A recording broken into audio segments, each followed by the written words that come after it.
Das 764 milhões de toneladas movimentadas nos portos brasileiros esse ano, metade foi na região sudeste.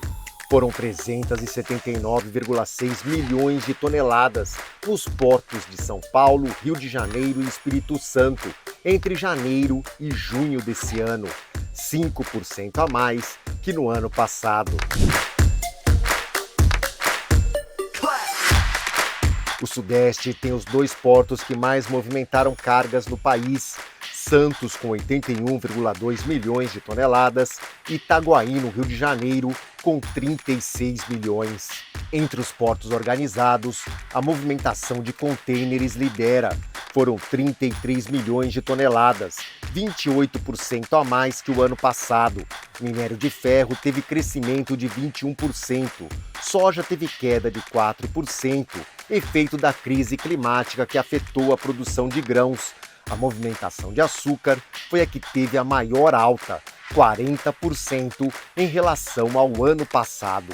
Assim como todo o Brasil, o Sudeste precisa vencer o descompasso entre a rapidez da expansão agrícola e da movimentação portuária e a lentidão dos investimentos logísticos, fator que ameaça a expansão econômica do país e encarece os custos do escoamento da safra.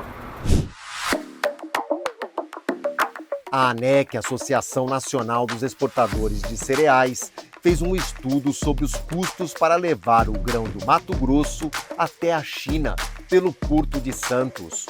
O caminhão que sai da cidade de Sorriso tem um custo modal de $103 por tonelada até o porto. Com o frete marítimo de $35, o valor chega a 130 por tonelada até o porto de Xangai.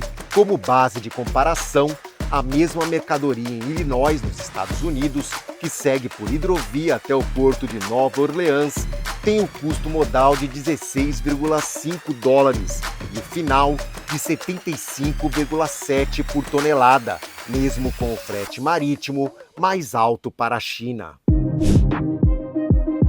Obras estão sendo planejadas para vencer o desafio do gargalo logístico. Em São Paulo, a principal delas é a construção da terceira pista da Rodovia dos Imigrantes, que vai ligar São Paulo e o Porto de Santos.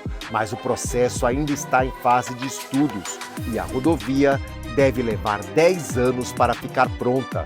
As ferrovias seguem em passo mais adiantado. A malha paulista vai ser ampliada de 50 para 75 milhões de toneladas anuais em 3 anos. O governo federal também trabalha a renovação do contrato da Ferrovia Centro-Atlântica com a VLI. As audiências públicas começam no mês que vem e o investimento previsto é de 29 bilhões de reais. A ferrovia passa pelos 4 estados da região sudeste. Além dos desafios logísticos terrestres, os portos do Sudeste também precisam enfrentar os gargalos aquaviários. No início do mês, o Ministério de Portos e Aeroportos anunciou um investimento de 800 milhões de reais nos portos do Rio de Janeiro.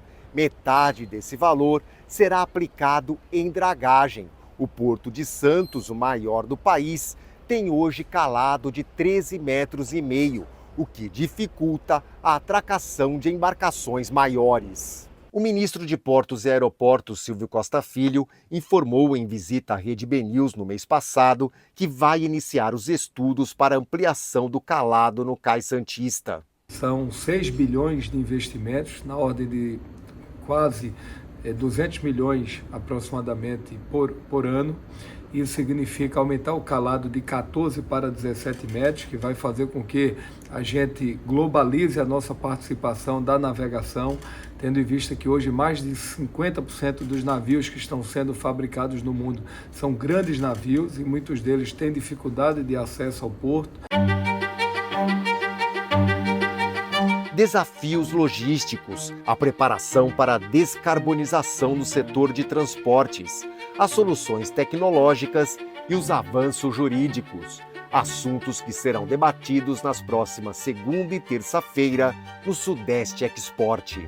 Vai ser realizado na sede da Associação Comercial de São Paulo, é um lugar emblemático institucionalmente, também com uma grande estrutura para receber, né, esse grande evento, né? E aí fica aqui o nosso convite, né? Teremos aí a participação do governo do estado de São Paulo, através de diversos representantes, os principais players do segmento, as principais entidades, né, do setor, discutindo temas de extrema relevância, por exemplo, como a questão da descarbonização, entre outros assuntos, a questão dos acessos também, que está aqui na pauta do dia, né, na região do Sudeste.